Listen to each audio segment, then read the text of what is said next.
Good afternoon. This is Dr. Saul Goldstein. The opinions expressed by these two, fellows, colored folks, may or may not be the opinions of their employers or mine. Holla at me. Chop Soccer, we back in the building. We back. Ken, how you doing, my boy? I'm good, man. I can't complain. It's been a good week, I got to get to Lil Wayne like lighter flick or whatever. He's like, because I think I'm ready. I'm ready to pod. Let's pod, man. I know that's right. I know that's right. Let's jump right into it with some fuckery. Carli Lloyd, man. I don't think we've ever really talked about her on the pod, and there's a reason for that. But she is in the news yet again for being salty and kind of petty in media about her experiences with the team that she played on and her feelings about the current U.S. women's national team. All are valid because she's a player, she's a person, she has the right to her own opinion. But opinions are like motherfucking assholes, and everybody got one. Hey, Ken, let's dive into this. Apparently, she was on Kicking It or something like that. What was she on? I don't know. kicking it, kicking you, kicking us, and I kick it. I don't even think it was Kicking It. Wasn't she on Fox Soccer with what's his name? Her male counterpart in U.S. soccer, Alexi Lalas. Yeah, so that's when the criticism started, right? So she's been taking shots at the women's national team for a while. Like during the basically World Cup, since the first game of the World Cup, right? I mean, before that, like if you want to like keep it a buck, she's had a little tete-a-tete, kind of like a Cold War going with Megan Rapinoe for a while. Like, Carli Lloyd don't put names on her bullets. So like she does a lot of sneak dissing. She's been taking shots at people. A lot of people think it's Megan Rapinoe. But she's been doing that for a while, and then she got her shit off during the World Cup. But yeah, and then she was on Kicking It. So there's a whole lot of mess out here to sort through.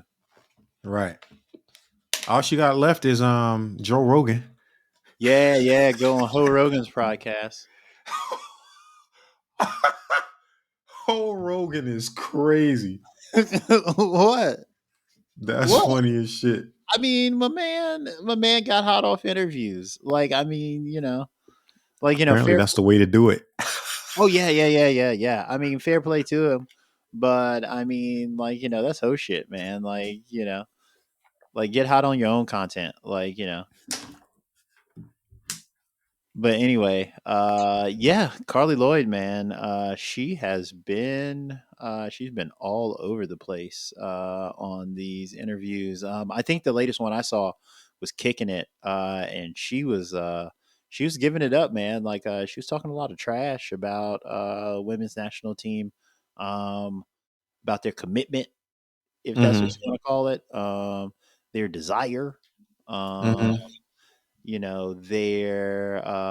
Their grit, all those buzzwords.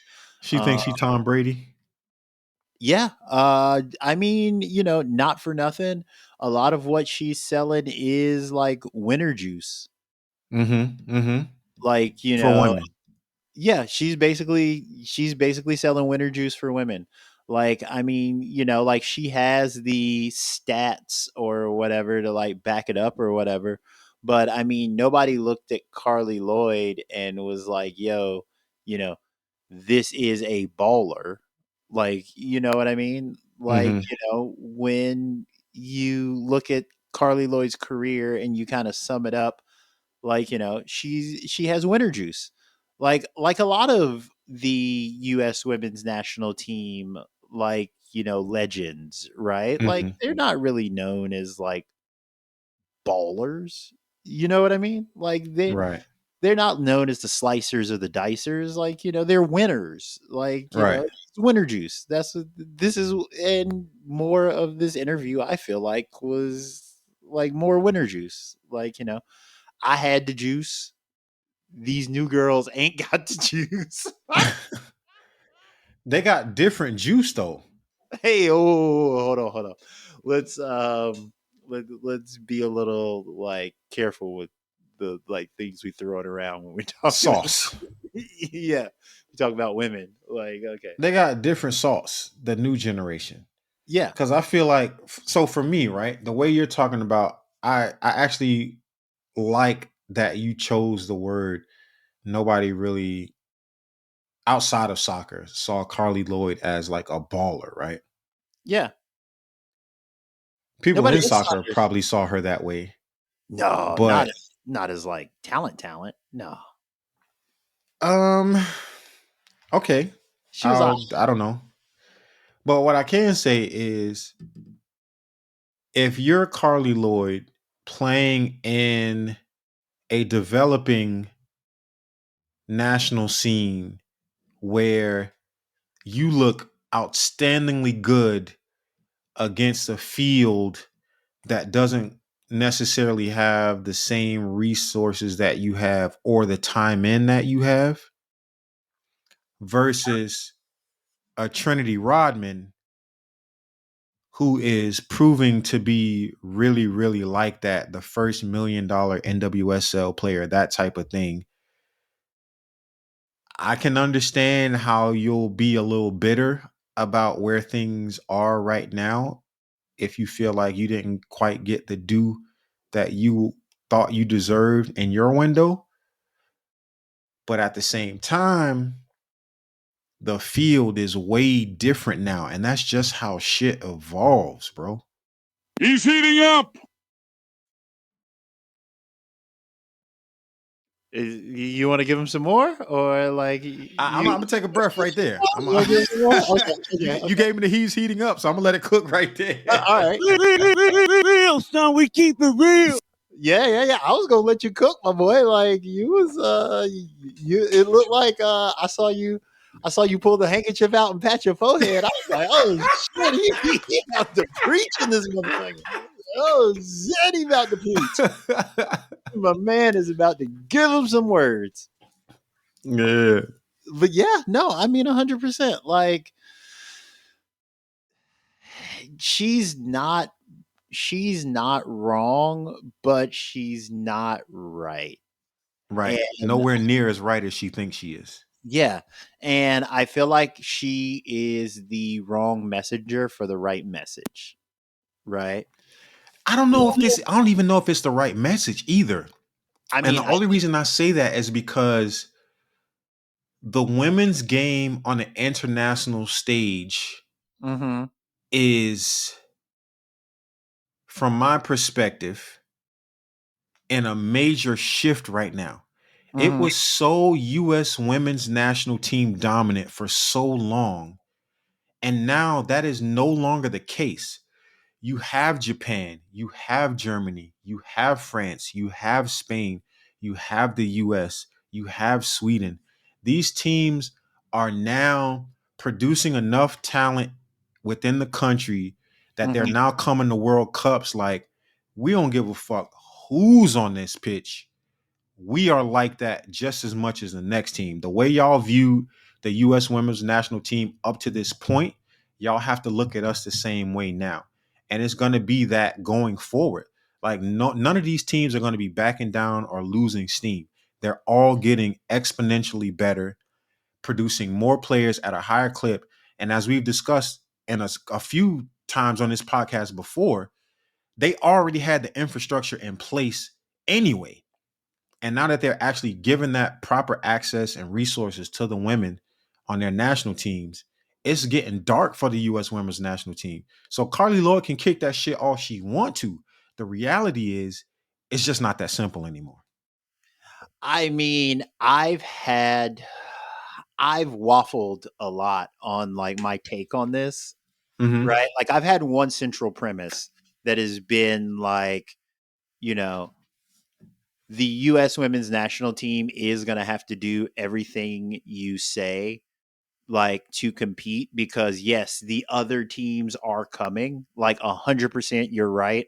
Like if you look all over the world, like, yo, that was flagrant. But if you look all over the world, they're like, the other countries are catching up and getting close to surpassing the, United States, like, women's national team. No easy walk in the park anymore. But what does, like, want to look like nowadays, right? Like that's kind of what I've had to wrap my head around, and it comes back to like some of my other points.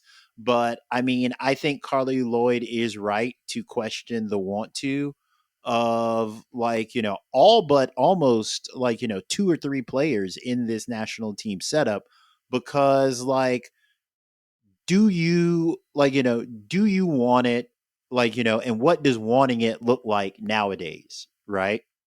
Because, like, in Carly Lloyd's time, like, wanting it looked like, like showing up, playing in the NWSL, like, scrapping it out, proving you were the best American player, because if you were the best American player, you were the best player in the world, right?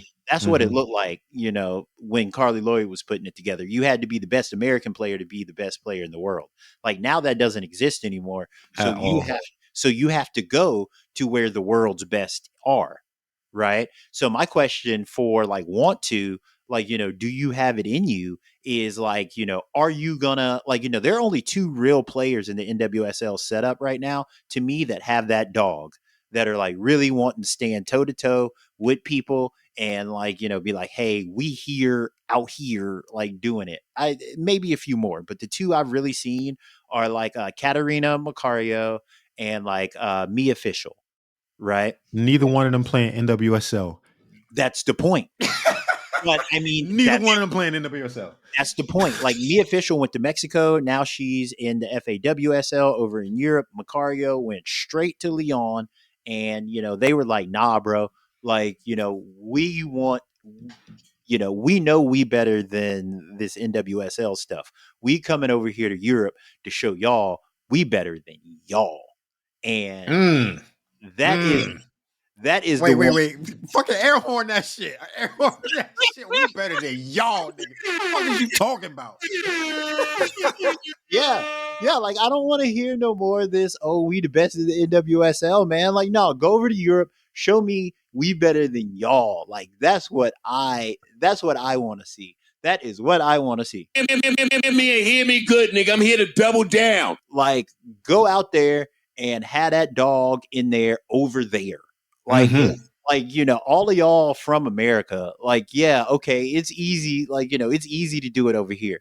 Like, go eat some meals you don't like in a country you don't like, and go beat them over there, and have a language barrier. have a language barrier, and then, like, go to the World Cup and dust them off over there again. Like, they aren't afraid of you because they don't see you over there no more. Like, you ain't over there. They don't have that fear of you. You need to, like, walk in that draining room, that dressing room, and they need to be like, Americans are here. Like, like, have that dog. Like, and I mean, for that, I respect Carly Lloyd, because that's what they were doing in the NWSL of that time, right? Like, they were showing up and, like, they were beating up on other American women because that was how you had to be the best. So, like, like, I think she's the wrong messenger. Like, because nobody wants to hear that shit from Carly Lloyd. But, like, yeah, man, like, go over to Europe, man. Like, go have that dog in you, man. Because, like, having it over here in the NWSL, like, it looks good. Like, it looks like a Bentley till a Bentley rolls up, like, Right. isn't that what they used to say about the That Chrysler? was Cat with that fucking Chrysler 300. He said that motherfucker looked like a Bentley until a Bentley pulls. Hey, I got a question for you too. Nobody wants to tell the truth. Nobody wants to tell the truth. Yo, that Hey, was look, legendary night, bro. on that note, right? Carly Lloyd is one of the U.S. women's national team's greats. No debating that. why do you think she took this fucking thinly veiled plunge into political soccer pundit for seemingly no real reason other than to be fucking petty? Because she's salty. Because she's salty. She is salty. Salty about what? Oh my god. Oh my god. Do I want to? Okay. Abridged version. No. Hold on. Hold on. Let me. Let me just. Let me. Okay.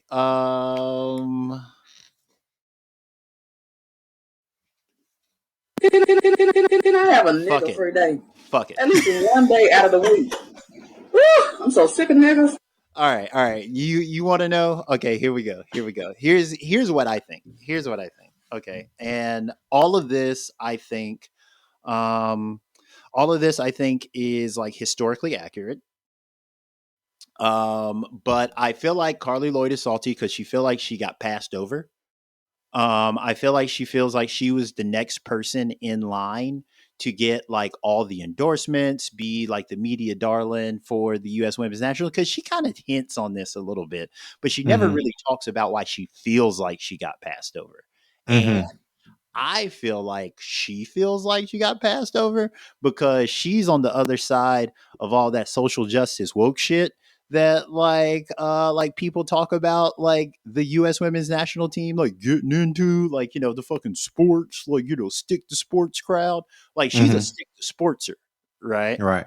She's one of those people. And the reason I feel like she has a lot of smoke from Megan Rapinoe is because Pino got a lot of that, you know, Pino got a lot of the looks that Carli Lloyd didn't get because Pino like started doing all the kneeling shit and, like, you know, was like, you know, all the, you know, social justice stuff, like, you know, and then, like, you know, what came with that was came the Nike deals and like all that other shit.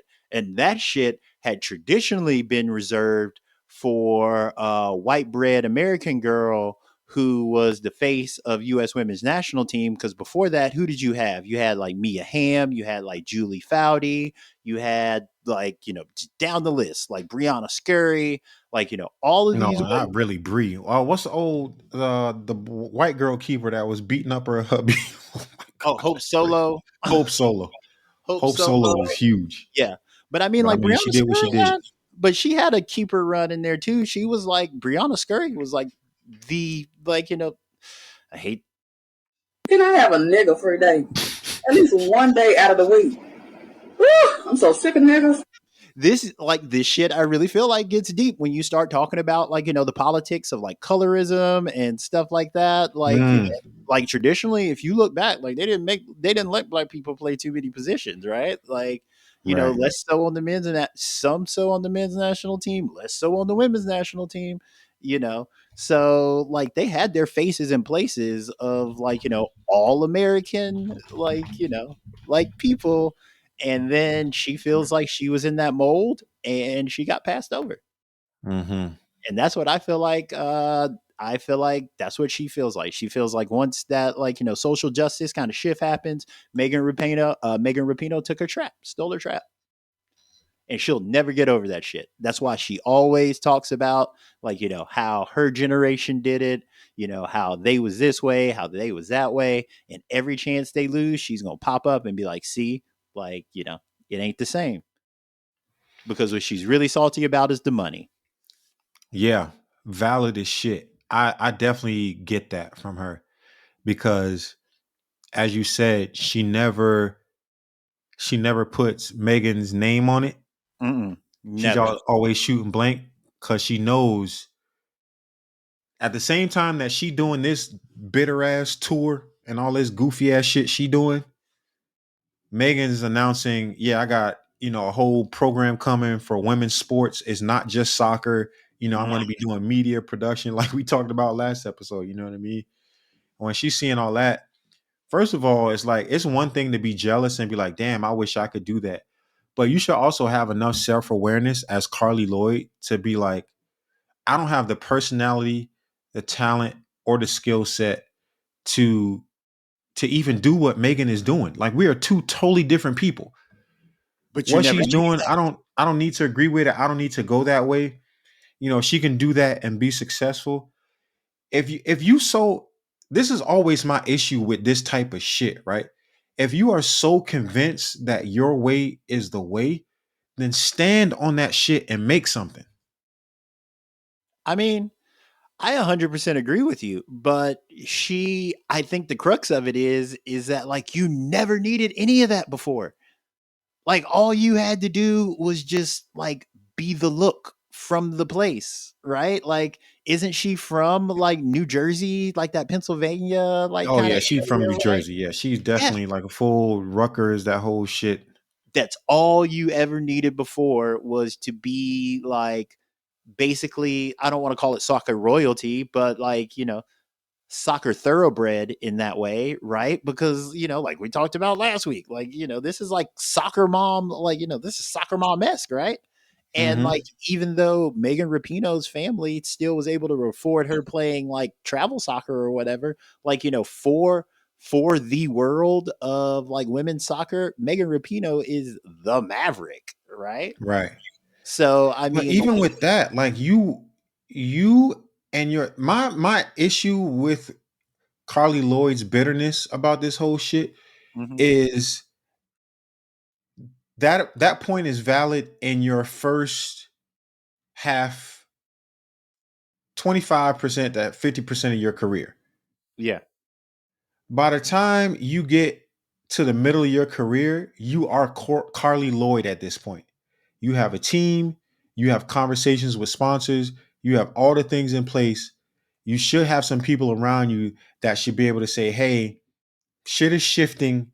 And if you want to get to this next bag level, we're going to have to switch it up a little bit. But you insisted that you were going to do it your way.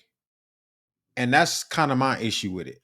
Like even at your time at Gotham, like you could have milked that into whatever.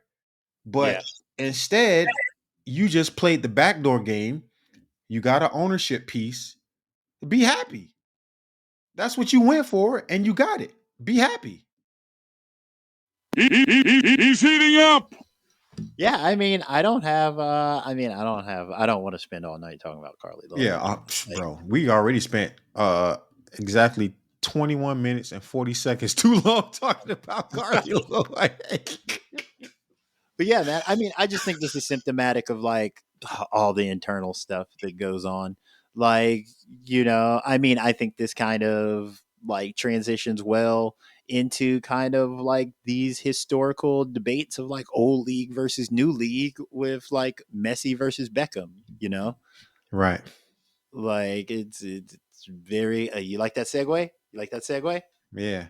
Se- Real quick before we leave that, I know we need to leave that shit alone. I'm not talking about her at all, but I just want to say, if anybody deserves to be bitter and shouldn't have gotten more inclusion in the U.S. Women's National Team conversation about inclusion, diversity, equity, pioneering, all that type of shit, round of applause. Hit the soundboard for Kim Crabb, the first Black woman capped by the U.S. Women's National Team.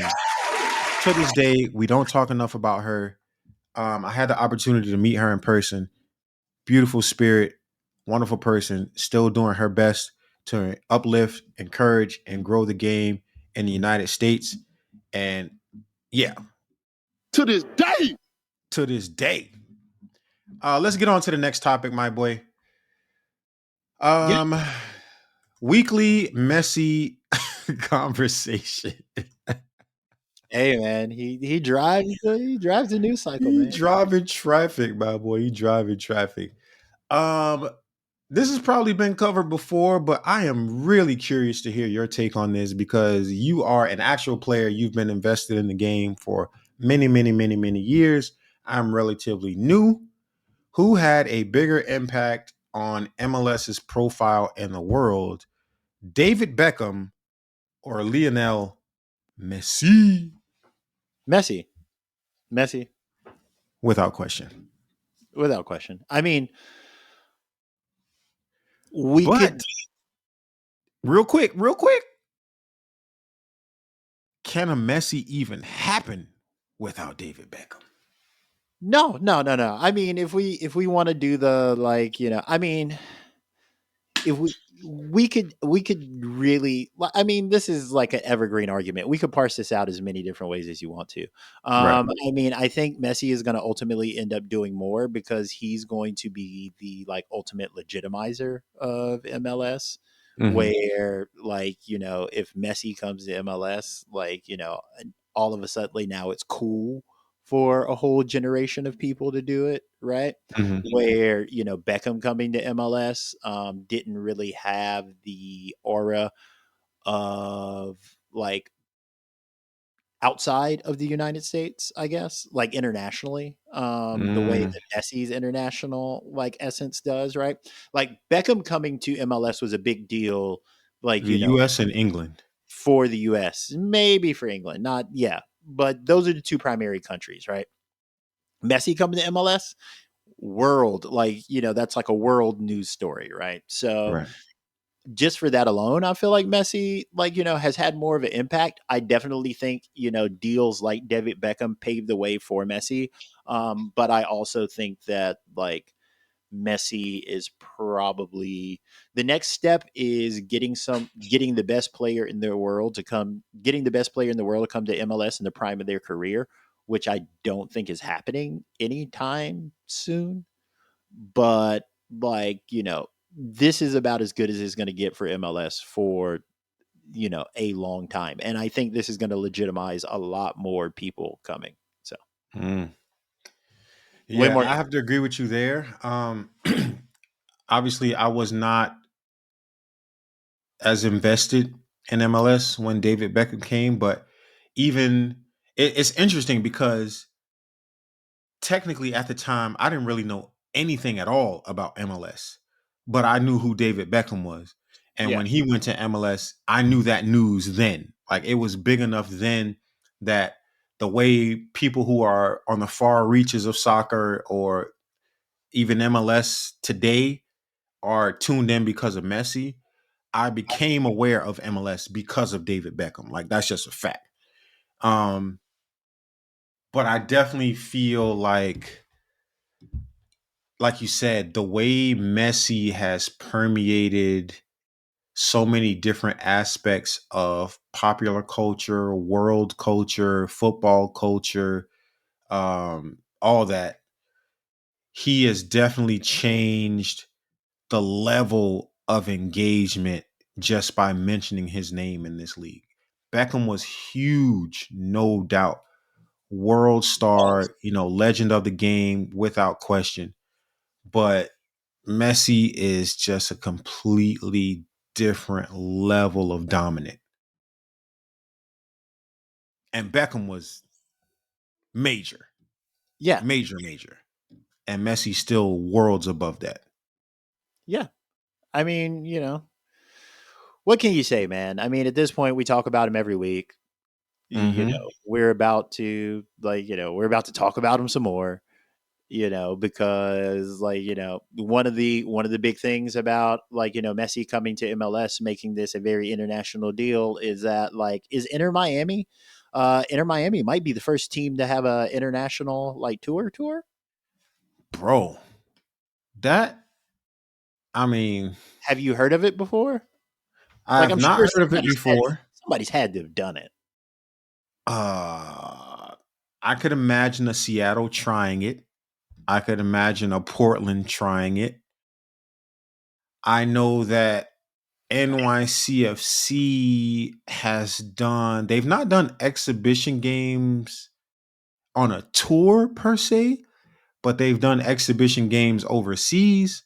And then they travel to Dubai, I want to say yearly to, do promotional stuff for Etihad Airways and City Football Group, that sort of thing. But to travel as a club and international brand in the way that a Real Madrid does, or a Barcelona, or a Man U, or a Arsenal, or whoever in world soccer that has, the visibility to do that. To bring that to MLS just again shows the global reach of Messi. It's like now something like that makes sense because for a fact he can pull in bodies and anywhere in the world at such a clip that this tour makes sense. This would have taken all type of sponsorship money before Messi to make this happen for any MLS team without Messi. Yeah. I mean, I don't know what to say about this. I mean, like, good for Inter Miami. I'm sure, like, this is going to bring in, like, a lot of money. But I mean, like, just what do you say? Like, You say, shout out to Don Garber. yeah, Yeah, y'all gonna hate me for that. But listen, man, you gotta respect what he's doing, man. Just from a professional, Take me out to dinner. from a professional perspective. A lot of people said they had the keys and the answer for soccer in the United States, and not a single one of them came close to doing what Don Garber has done for MLS. And that's wild to say. That's wild to say because Pele was here with the Cosmos. He was here. Beckenbauer was here. Like, that shit is crazy to say. But you gotta last.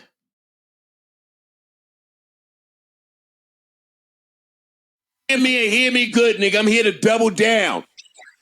They don't fuck me up for that. yo, I don't man. care. All right. All right, next shit. Yeah. Okay, yeah. Let's just end it on our favorite topic, kit sponsors. Hey, let's go. Feels like we talk about kit sponsors every week nowadays. But I mean, sometimes it's better. That's to where the talk- money at, man. That's how we get players. Yeah. If you want to talk about money, most of the time you're gonna be talking about kits, and you're gonna be talking about sponsors. Um, does any of this? So we're looking at the FIFA top 40 teams. Like, Argentina's number one, all the way down. France is number two, Brazil's number three, England's number four, blah, blah, blah. And who their kit sponsors are. So, like, Adidas is sponsored by Germany, France is sponsored by Nike, Brazil is sponsored by Nike, blah, blah, blah, so on and so forth.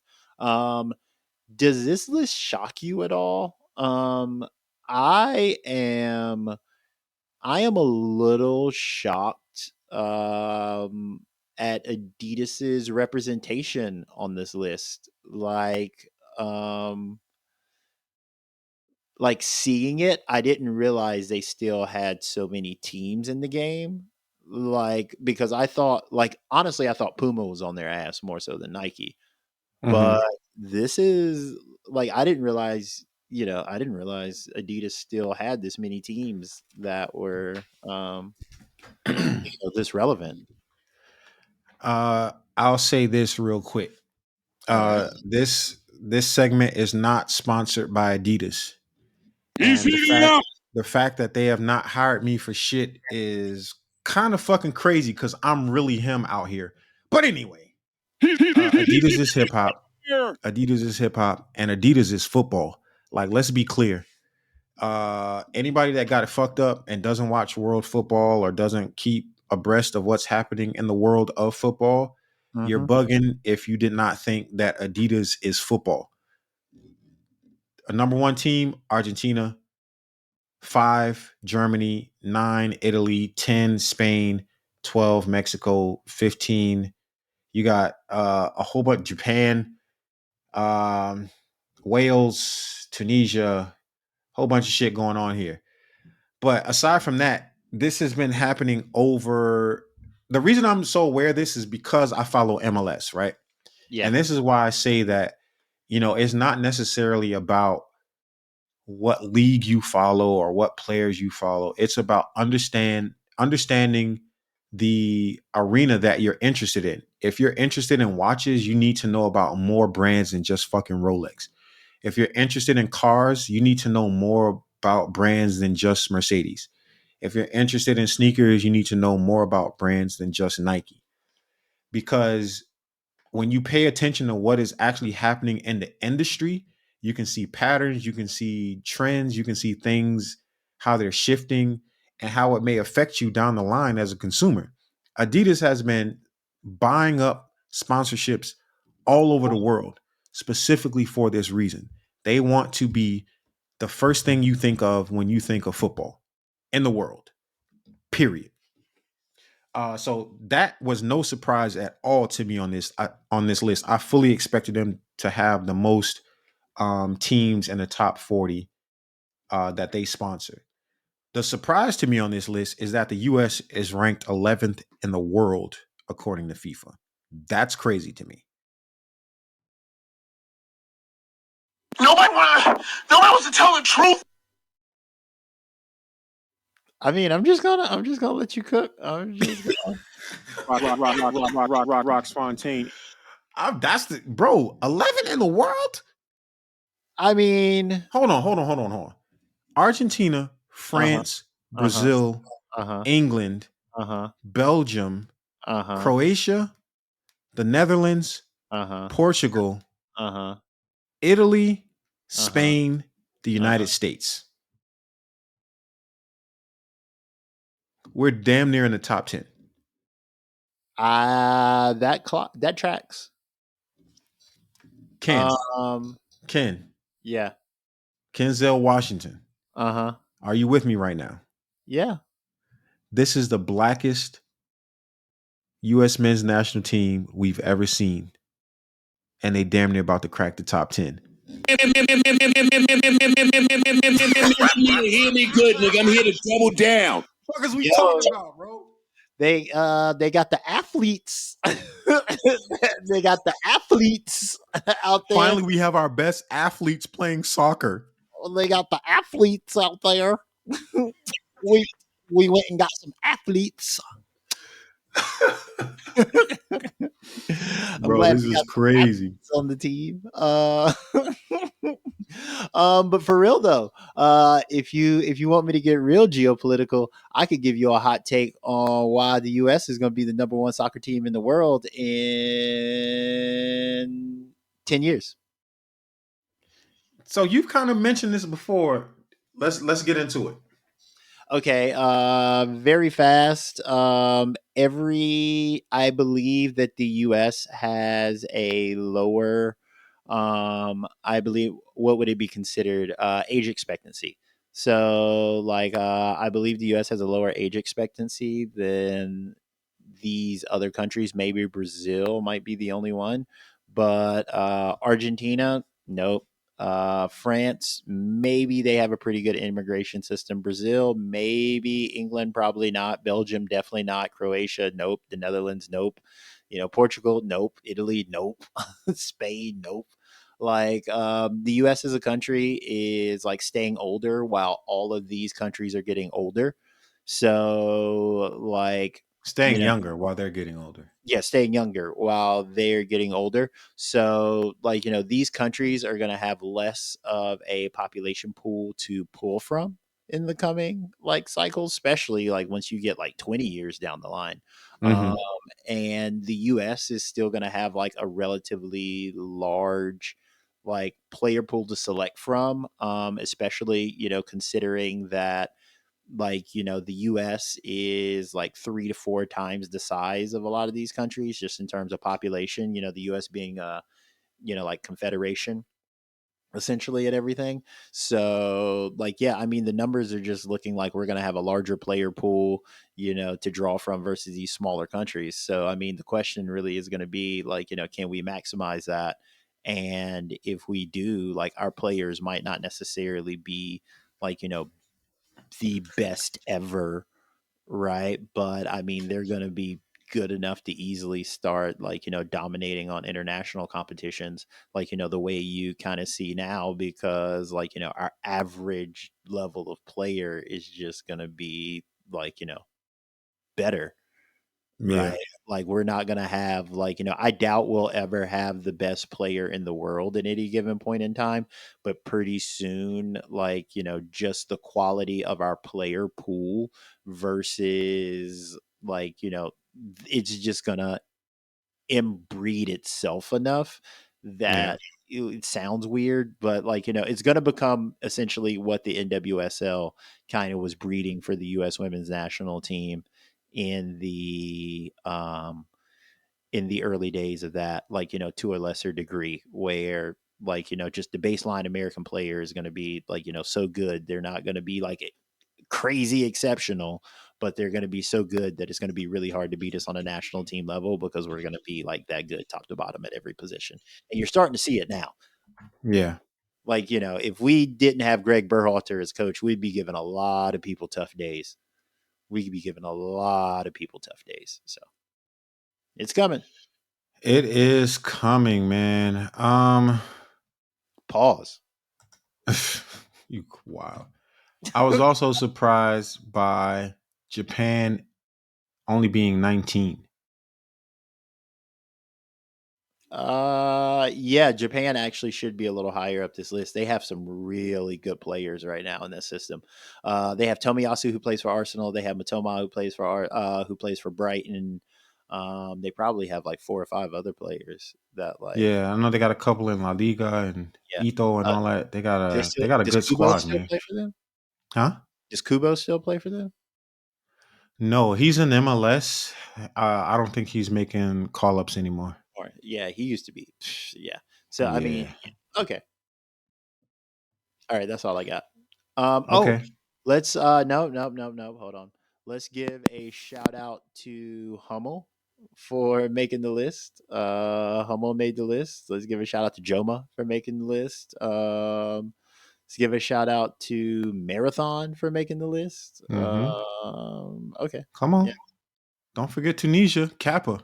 Oh yeah, Kappa made the list. Let's is that Tunisia or Morocco? Tunisia. Okay, yeah. Morocco's 13 with Puma. Oh yeah. There we go. Yeah. Oh, and 34 is Algeria. There we go. Yeah. Okay, there we go. Oh, shout out to Majid too. I think they're the ones that sponsor Iran. Is Iran on the list? Where's Iran? Yeah. Oh, yeah, right there, 21. Yeah. Yeah. So yeah, Wow. that's pretty cool, man. Like this is interesting. But yeah, this is where brand power really shows itself Yeah. because they wouldn't be spending this money if they couldn't get it back. So to be out and on this many teams in the world, they're spending it because they can get it back. And So there's no coincidence, like, the only American company, like, on here for real is Nike. right, they're sport. Yeah. Like they're going to be visible in sport. Period. Doesn't matter what it is. If it's sport, they're probably involved somehow. Yeah. Except for surfing. All right. All right. Let's get into shooter pass, man. What else you got for me this week? Last one was pretty good. I got to give you kudos on your selections for that one. Let's see what you can come up with this week. Cut it.